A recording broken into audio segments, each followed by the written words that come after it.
Yes, guys, what's good? I've almost lost my voice after that match. 4-2 to Inter. What a crazy, crazy derby that was. This is why every Inter fan, every AC Milan fan looks forward to this match twice every year. And I'm tired. I feel like I've been on the pitch there with the guys. One of the worst first halves I've seen this season. I think definitely the worst first half I've seen this season. The boys didn't even come out on the pitch. It felt like Milan came out with a fire in their belly, in their asses. You know, they were running everywhere, doubling up on everyone, winning every second ball. And, you know, the tactic, long ball inshallah to Ibra, and that was working. 2-0 up at half time. Brozovic was pretty much marked out of the game by, you know, the formation that we predicted was going to be played by Pioli, which was the 4-4-1-1, with Çalhanoğlu pretty much shadowing Brozovic. He wasn't even letting him go to the toilet on his own.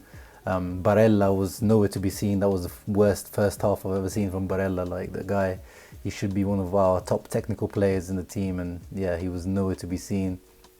Godin was struggling with Ibra because Ibra was, you know, drifting to his side of the pitch, and you know, when the guy is 6'4", 6'5", stronger than you, bigger than you, more experienced, you know, there's not much you can do there. Even though Godin, if there's a 1v1 I would have in the air, Godin would be, you know, in the list of the guys that would want to take on Ibra. But there's only so much you can do with Ibra when he comes in with his elbows. Well, that's how we won the first header to Rebic. Padelli, you know, we knew he wasn't going to be great. I thought he was going to do better than he did today, but I was wrong. The guy is not good enough to be the understudy to Handanovic, because two of those goals were definitely, you know, could have done better. Especially the second one, I think Handanovic would have had that.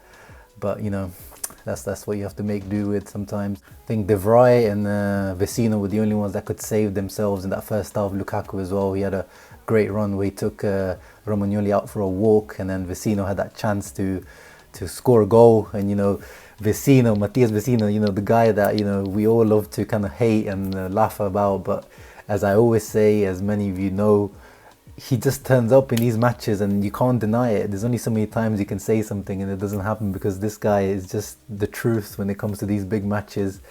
He has shown it over and over again, and today was no different, just like he did in the same fixture last year when Spalletti deployed him as that free roaming centre midfielder. He was similar today, where he was the one getting into the box and the one, you know, pressing them, winning the ball back a few times. And, you know, he was definitely one of the man of the matches. He was definitely one of the better players on the pitch, and, you know, he scored again. You know, he had the equalising goal, great goal coming in on the rebound, and overall his energy and output, even on the 85th, 90th minute, he was running with the ball. What a player for this match. A lot of times I say picking between Vecino and Gagliardini is almost like picking between having malaria or like yellow fever, but if Vecino's malaria, give me more of that. I need more of that, because, you know, he comes up trumps when it's needed. Apart from him, the wing backs were okay, like Candreva.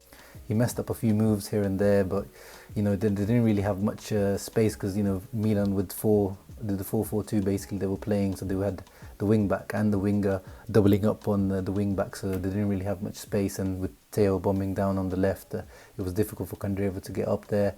Ashley Young was probably slightly better because he only had Conte and Castillejo to deal with. But overall, they did quite well defensively. The whole defense was really good. You know, the goals that came from, you know, a set piece and, you know, a big long ball to Ibra that you can't really, you know, it's very hard to deal with. So I can't really fault the defense there, apart from Padelli.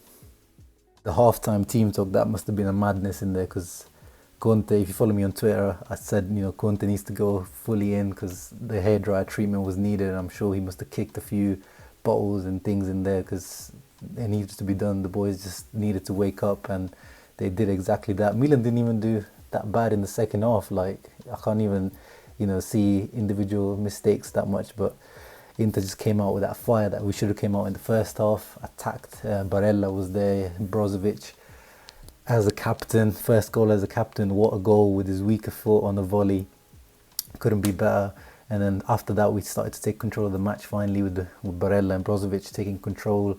And then Eriksen came in as well for Sanchez, who did well alongside Lukaku. Obviously, we missed Lautaro a lot. You know, some of the balls that Sanchez lost, Lautaro wouldn't lose, and he probably would win fouls out of them. But Sanchez, you know, he did what he could in the second half. He was pressing from the front. He was like charging up, and won a few balls. So, you know, impressive second half from everyone in the team. I can't fault anyone apart from Padelli, as I said.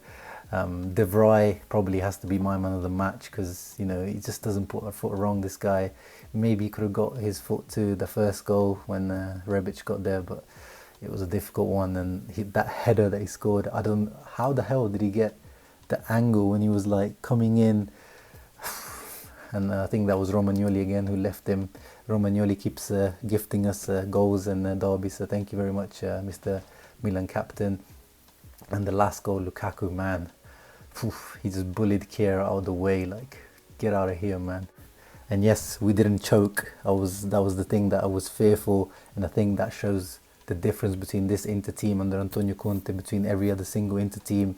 They would have choked in this match. They would have had that first half and then just retreated and maybe got a draw or something, but no, these guys got the win. Now we're top of the league with Juve, and yes, they're turning me into a believer.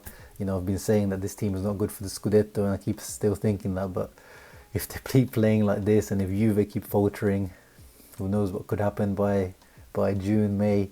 That Scudetto might finally return to San Siro, and Antonio Conte has another title win in the first year of a new club, which is, it will be just a remarkable thing. But anyway, let me know in the comments below who was your man of the match. I said Vrij. Who was yours? And yeah, make sure to like and subscribe, and I'll see you in the next one. Ciao.